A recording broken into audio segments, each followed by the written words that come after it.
ಲಕ್ಷ್ಮಣ ಅಲ್ಲಿ ತನಕ ತಡ್ಕೊಂಡಿರ್ತಾನೆ, ಏನೂ ಮಾತಾಡಿರೋದಿಲ್ಲ. ಯಾವಾಗ ಕೌಸಲ್ಯೆ ಮಾತಾಡ್ತಾಳೋ ಆಗ ಲಕ್ಷ್ಮಣ ಹೇಳ್ತಾನೆ, ಹೌದು ಅಮ್ಮ, ನೀನು ಹೇಳೋದು ನಿಜ. ನಮ್ಮಣ್ಣ ಏನು ತಪ್ಪು ಮಾಡಿದ್ದಾನೆ, ಏನು ಅಪರಾಧ ಮಾಡಿದ್ದಾನೆ ಅಂತ ರಾಮ ಕಾಡಿಗೆ ಹೋಗಬೇಕು? ಯಾರು ರಾಮನ ವಿರುದ್ಧವಾಗಿ ಮಾತನಾಡ್ತಾರೋ ಅದು ಯಾರೇ ಆಗಲಿ, ಭರತನೇ ಬರಲಿ ಯಾರೇ ಬರಲಿ, ನಾನು ಅವರನ್ನು ನಿಗ್ರಹ ಮಾಡ್ತೀನಿ. ರಾಮ ಏನೂ ಕೂಡ ತಪ್ಪು ಮಾಡಿಲ್ಲ, ಅವನು ರಾಜ ಆಗಲೇಬೇಕು. ಯಾರೇ ಇದಕ್ಕೆ ವಿರುದ್ಧ ಬಂದರೂ ಕೂಡ ನಾನು ಅವರನ್ನು ಯುದ್ಧದಲ್ಲಿ ಗೆಲ್ತೀನಿ ಅಂತ ಲಕ್ಷ್ಮಣ ಮಾತನಾಡ್ತಾನೆ. ತುಂಬ ಪ್ರಖರವಾದ ಮಾತುಗಳನ್ನು ಹೇಳ್ತಾನೆ ಲಕ್ಷ್ಮಣ. ಆಗ ಕೌಸಲ್ಯ ಹೇಳ್ತಾಳೆ, ಲಕ್ಷ್ಮಣ ಅಷ್ಟು ಹೇಳಿದಾಗ ಕೌಸಲ್ಯಗೂ ಧೈರ್ಯ ಬರುತ್ತೆ. ಕೌಸಲ್ಯ ಹೇಳ್ತಾಳೆ, ಹೌದು ರಾಮ, ಲಕ್ಷ್ಮಣ ಹೇಳೋದು ನಿಜ. ಯಾಕೆ ನೀನು ಕಾಡಿಗೆ ಹೋಗಬೇಕು, ಏನು ತಪ್ಪು ಮಾಡಿದೆಯಾ? ಸರಿ, ಅಪ್ಪನಿಗೆ ಸಂತೋಷ ಆಗಬೇಕು, ಪಿತೃವಾಕ್ಯ ಪರಿಪಾಲನೆ ಮಾಡಬೇಕು ಅಂತ ಕಾಡಿಗೆ ಹೋಗ್ತಾ ಇದೆಯಲ್ವಾ? ಕೌಸಲ್ಯ ಹೇಳ್ತಾಳೆ, ಅಪ್ಪನ ಮಾತನ್ನು ಕೇಳೋದು ಎಷ್ಟು ಮುಖ್ಯನೋ ಹಾಗೆ ನಾನು ತಾಯಿ.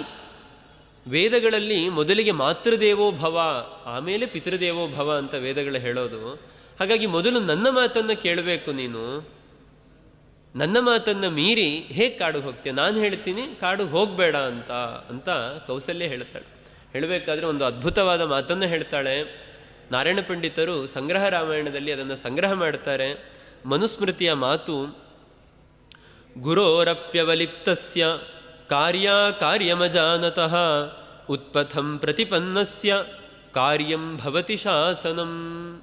ಗುರೋರಪಿ ಅವಲಿಪ್ತಸ್ಯ, ಒಂದು ವೇಳೆ ಗುರುವೇ ಆದರೂ ಕೂಡ, ಅದು ತಂದೆ ಆಗಲಿ, ವಿದ್ಯೆಯನ್ನು ಕೊಟ್ಟ ಗುರುಗಳಾಗಲಿ, ಯಾರೇ ಆಗಲಿ, ಹಿರಿಯರೇ ಆಗಲಿ, ಅವರೇನಾದರೂ ಅಡ್ಡದಾರಿಯನ್ನು ಹಿಡಿದ್ರೆ, ಮಾಡಬಾರದ ಅಕಾರ್ಯವನ್ನು ಮಾಡಿದ್ರೆ, ತಪ್ಪನ್ನು ಮಾಡಿದ್ರೆ, ಅಪರಾಧವನ್ನು ಮಾಡಿದ್ರೆ ಕಾರ್ಯಂ ಭವತಿ ಶಾಸನಂ, ಅವ್ರಿಗೂ ಕೂಡ ಅವರು ಮಾಡಿದ ತಪ್ಪಿಗೆ ಶಿಕ್ಷೆ ಆಗಲೇಬೇಕು, ಅದು ಯಾರೇ ಆಗಿರಲಿ. ಹಾಗಾಗಿ ನೀನೇನೋ ದಶರಥನಿಗೆ ಶಿಕ್ಷೆ ಕೊಡು ಅಂತ ಹೇಳ್ತಾ ಇಲ್ಲ, ಅವನ ಮಾತನ್ನು ಕೇಳಬೇಕು ಅಂತ ಏನಿಲ್ಲ. ಯಾಕೆ ಅಂದರೆ ಇಷ್ಟು ಜನ ಪ್ರಜೆಗಳು ನೀನು ರಾಜ ಆಗಬೇಕು ಅಂತ ಬಯಸ್ತಾ ಇರಬೇಕಾದ್ರೆ ಎಲ್ಲರ ಅಭಿಪ್ರಾಯಕ್ಕೆ ವಿರುದ್ಧವಾಗಿ ಒಬ್ಬ ಕೈಕೇಯಿಯ ಮಾತಿಗೋಸ್ಕರ, ಅವಳ ಪ್ರೀತಿಗೋಸ್ಕರ, ಸಂತೋಷಕ್ಕೋಸ್ಕರ ನೀನು ಕಾಡಿಗೆ ಹೋಗೋದು ಯಾವ ನ್ಯಾಯ ಅಂತ ಕೌಸಲ್ಯ ಕೇಳ್ತಾಳೆ. ಬೇರೆ ಯಾರೇ ಆದರೂ ಕೂಡ ಹೌದು ಅಮ್ಮ, ನಿನ್ನ ಮಾತನ್ನು ಮೀರಬಾರ್ದಲ್ವ, ನಾನು ಇಲ್ಲೇ ಇರ್ತೀನಿ, ನಾನು ಕಾಡಿಗೆ ಹೋಗಲ್ಲ ಅಂತ ಹೇಳಿಬಿಡ್ತಾ ಇದ್ರು. ರಾಮ ಅದಕ್ಕೆ ಉತ್ತರವನ್ನು ಕೊಡ್ತಾನೆ. ಎಷ್ಟು ಅದ್ಭುತವಾದ ಮಾತನ್ನು ಹೇಳ್ತಾನೆ ರಾಮ ಅಂತಂದರೆ, ಮಾತಃ ಗರೀಯಸಿ ಮಾತಾ ಸರ್ವಸ್ಮಾತ್ ಜಗತೋಪಿತು ಆಚಾರ್ಯ ಜನಕಾದ್ವಾಪಿ ಪರಂ ನಾಸ್ತಿ ಹರಿಂ ವಿನಾ. ಅಮ್ಮನಿ ಹೇಳೋ ನಿಜ, ತಾಯಿ ಎಲ್ಲರಿಗಿಂತ ತುಂಬ ದೊಡ್ಡವಳು. ತಾಯಿಯ ಸ್ಥಾನವನ್ನು ಯಾರೂ ಕೂಡ ತುಂಬಲಿಕ್ಕೆ ಸಾಧ್ಯ ಇಲ್ಲ. ಎಲ್ಲವನ್ನು ಬಿಟ್ಟು ಸನ್ಯಾಸವನ್ನು ಸ್ವೀಕಾರ ಮಾಡಿದಂಥವರು ಕೂಡ ವಿದ್ಯೆ ಹೇಳಿಕೊಟ್ಟ ಗುರುಗಳಿಗೆ ನಮಸ್ಕಾರ ಮಾಡೋದಿಲ್ಲ. ಅಂಥ ಸನ್ಯಾಸಿಗಳು ತಾಯಿ ಕಂಡ್ರೆ ಸಾಷ್ಟಾಂಗ ನಮಸ್ಕಾರವನ್ನು ಮಾಡ್ತಾರೆ. ಅಂದರೆ ತಾಯಿಯ ಸ್ಥಾನ ತುಂಬ ದೊಡ್ಡದು, ಅದನ್ನು ಬೆಲೆ ಕಟ್ಟಲಿಕ್ಕೆ ಸಾಧ್ಯ ಇಲ್ಲ. ಆದರೆ ಗಮನಿಸೋ ಅಮ್ಮ, ಇಲ್ಲಿ ತುಂಬ ಸೂಕ್ಷ್ಮ ಇದೆ ವಿಷಯ. ನನಗೆ ನೀನು ಹೇಗೆ ದೊಡ್ಡವಳೋ ಹಾಗೆ ನಿನಗೆ ನಿನ್ನ ಗಂಡ ದಶರಥ ದೊಡ್ಡವನು. ಪತ್ನಿಯಾದವಳಿಗೆ ಪತಿಗಿಂತ ಹಿರಿಯ ಹೆದ್ದೈವ ಬೇರೆ ಯಾರೂ ಕೂಡ ಇಲ್ಲ. ಹಾಗಾಗಿ ನೀನು ನನಗೇನೇ ಆದೇಶ ಮಾಡೋದಿದ್ರೂ ಕೂಡ ಪತಿಯ ಅಭಿಪ್ರಾಯಕ್ಕೆ ಅವಿರುದ್ಧವಾಗಿ ನನಗೆ ಆದೇಶವನ್ನು ಮಾಡಬೇಕೇ ಹೊರತು ಪತಿಯ ಅಭಿಪ್ರಾಯಕ್ಕೆ ವಿರುದ್ಧವಾಗಿ ನೀನು ನನಗೆ ಏನೂ ಆದೇಶವನ್ನು ಮಾಡುವಂತಹ ಅಧಿಕಾರ ನಿನಗಿಲ್ಲ. ಅಷ್ಟಕ್ಕೂ ನೀನು ಹೇಳಿದೆಯಲ್ಲ,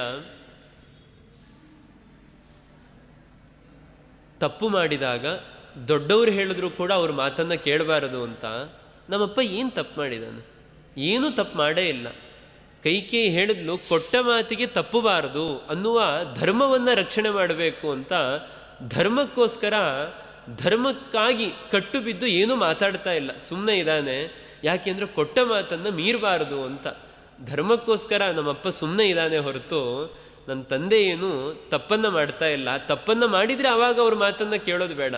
ಅಪ್ಪ ಏನು ತಪ್ಪು ಮಾಡಿದ್ದಾನೆ ಅಂತ ರಾಮ ಕೇಳ್ತಾನೆ. ಕೌಸಲ್ಯಗೆ ಪ್ರತಿಯಾಗಿ ಏನು ಮಾಡಬೇಕು ಅಂತ ಗೊತ್ತಾಗೋದಿಲ್ಲ. ಈ ಸಂದರ್ಭದಲ್ಲಿ ರಾಮ ಹೇಳ್ತಾನೆ, ತಾಯಿ ಎಲ್ಲರಿಗಿಂತ ದೊಡ್ಡವಳು. ಆದರೆ ಅಂತ ಹೇಳಿ ರಾಮ ಹೇಳ್ತಾನೆ, ಆಚಾರ್ಯಾತ್ ಜನಕಾದ್ವಾಪಿ ಪರಂ ನಾಸ್ತಿ ಹರಿಂ ವಿನಾ. ಜಗತ್ತಿನಲ್ಲಿ 3 ಸ್ಥಾನಗಳಿಗೆ ಬೆಲೆ ತುಂಬಲಿಕ್ಕಾಗಲ್ಲ ಅಂತ ಹೇಳ್ತಾನೆ ಭಗವಂತ ರಾಮ.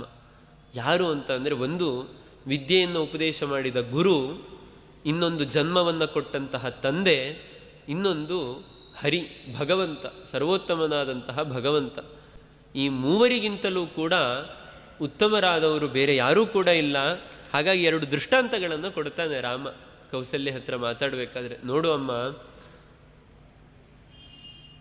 ಜಮದಗ್ನಿಗಳ ಮಗನಾದ ಪರಶುರಾಮ ಏನು ಮಾಡ್ದ? ಅಪ್ಪನ ಮಾತಿಗೆ ಬೆಲೆ ಕೊಡಬೇಕು ಅಂತ ತಾಯಿಯ ಕತ್ತನ್ನೇ ಕತ್ತರಿಸಲಿಲ್ವಾ? ಹಾಗೆ ಮತ್ತೊಂದು ದೃಷ್ಟಾಂತವನ್ನು ಹೇಳ್ತಾನೆ ರಾಮ. ಅದು ನಮಗಿವತ್ತು ಎಲ್ಲೂ ಕೂಡ ಸಿಗೋದಿಲ್ಲ. ಕಂಡು ಅಂತ ಒಬ್ಬ ಋಷಿ. ಆ ಕಂಡು ಅನ್ನುವ ಮುನಿ ತಂದೆಯ ಮಾತಿಗೆ ಬೆಲೆ ಕೊಡಬೇಕು, ತಂದೆಯ ಮಾತನ್ನು ನಡೆಸಬೇಕು ಅಂತ ಗೋಹತ್ಯೆಯನ್ನೇ ಮಾಡಿಬಿಟ್ರಂತೆ. ಬಹುಶಃ ಆಮೇಲೆ ಹೇಗೆ ಪರಶುರಾಮರ ತಂದೆ ಜಮದಗ್ನಿಗಳು ತಾಯಿಯನ್ನು ಬದುಕಿಸಿದರು, ಪರಶುರಾಮರ ತಾಯಿಯನ್ನು ಬದುಕಿಸಿದರು, ಹಾಗೆ ಆ ಗೋವನ್ನು ಕೂಡ ಅವರು ಮರಳಿ ಬದುಕಿಸಿರಬೇಕು. ಆ ಕಥೆ ನಮಗೆಲ್ಲೂ ಕೂಡ ಸಿಗೋದಿಲ್ಲ.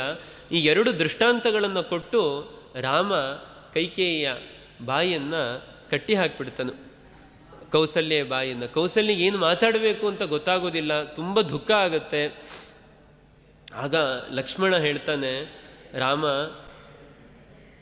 ಕಶ್ಚ ದೈವೇನ ಸೌಮಿತ್ರೇ ಯೋದ್ಧುಮುತ್ಸಹತೆ ಪುಮಾನ್ ಯಸ್ಯ ನ ಗ್ರಹಣಂ ಕಿಂಚಿತ್ ಕರ್ಮಣೋನ್ಯನ್ನ ದೃಶ್ಯತೆ.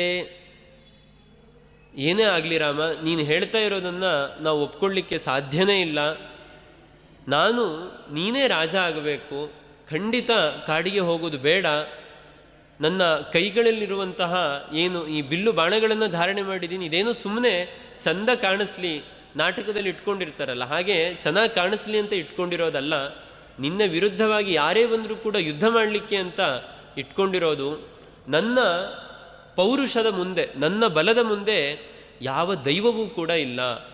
ದೈವ ಏನೇ ತೀರ್ಮಾನ ಮಾಡಲಿ, ನನ್ನ ಸಾಮರ್ಥ್ಯದಿಂದ ಆ ದೈವವನ್ನು ಕೂಡ ಮೀರಿ ನೀನು ರಾಜನಾಗೋದನ್ನು ಕಾಣಬೇಕು. ಇದು ಬರೀ ನನ್ನ ಆಸೆ ಅಲ್ಲ, ಎಲ್ಲ ಪ್ರಜೆಗಳ ಆಸೆ ಅಂತ ಲಕ್ಷ್ಮಣನಿಗೆ ಕೋಪ ತಡಿಲಿಕ್ಕೆ ಆಗೋದಿಲ್ಲ. ಅವನು ಏನು ಹೇಳಿದ್ರು ಕೇಳೋ ಸ್ಥಿತಿಯಲ್ಲೇ ಇಲ್ಲ ಲಕ್ಷ್ಮಣ. ಆಗ ರಾಮ ಒಂದೇ ಮಾತಲ್ಲಿ ಲಕ್ಷ್ಮಣನ ಮನಸ್ಸನ್ನು ಬದಲಿಸಿ ಬಿಡುತ್ತಾನೆ.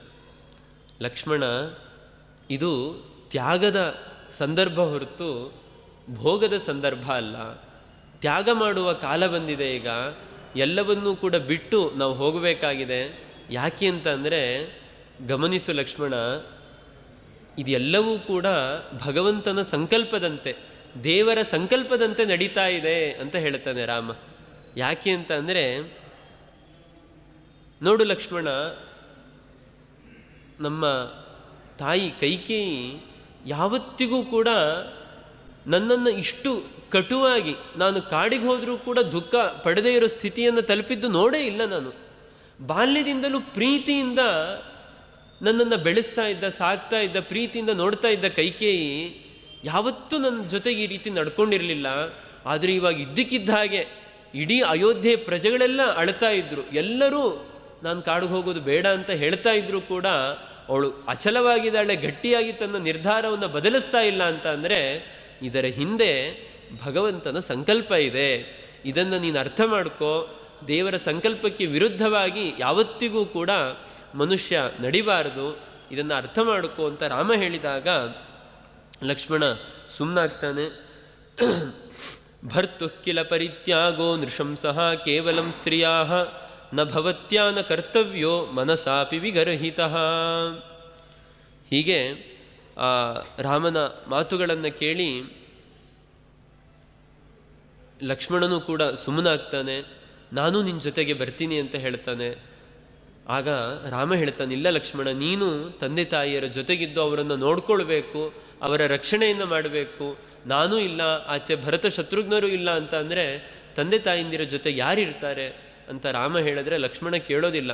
ನನಗೆ ತಂದೆ ತಾಯಿ ಎಲ್ಲವೂ ಕೂಡ ನೀನೇ, ನನಗೆ ನಿನಗಿಂತ ಬೇರೆ ಇನ್ಯಾರೂ ಕೂಡ ಇಲ್ಲ ಅಂತ ಲಕ್ಷ್ಮಣ ತುಂಬ ಹಠ ಹಿಡಿದು ರಾಮನ ಜೊತೆಗೆ ಹೋಗ್ತಾನೆ. ತುಂಬ ಹೇಳಿದ್ದಾರೆ ವಾಲ್ಮೀಕಿಗಳಲ್ಲಿ, 100 ಶ್ಲೋಕಗಳಲ್ಲಿ ಅದ್ಭುತವಾದ ಪ್ರಸಂಗ ಇದೆ. ಕೆಲವು ಮಾತುಗಳನ್ನು ಮಾತ್ರ ನಾನು ಮುಟ್ತಾ ಇದ್ದೀನಿ. ಕೌಸಲ್ಯೆ ರಾಮನನ್ನು ಕಳಿಸಿಕೊಡಬೇಕಾದ್ರೆ ಹೇಳ್ತಾಳೆ, ಪಿತೃ ಶುಶ್ರೂಷಯ ಪುತ್ರ ಮಾತೃ ಶುಶ್ರೂಷಯ ತಥಾ ಸತ್ಯೇನ ಚ ಮಹಾಬಾಹೋ ಚಿರಂಜೀವ ಅಭಿರಕ್ಷಿತ. ನಿನಗೆ ಇರುವ ತಂದೆ ತಾಯಿಂದಿರ ಮೇಲಿನ ಏನು ಗೌರವ ಇದೆ ಅಲ್ವ ರಾಮ, ಈ ಗೌರವ ಪ್ರೀತಿಗಳೇ ನಿನ್ನನ್ನು ರಕ್ಷಣೆ ಮಾಡುತ್ತೆ.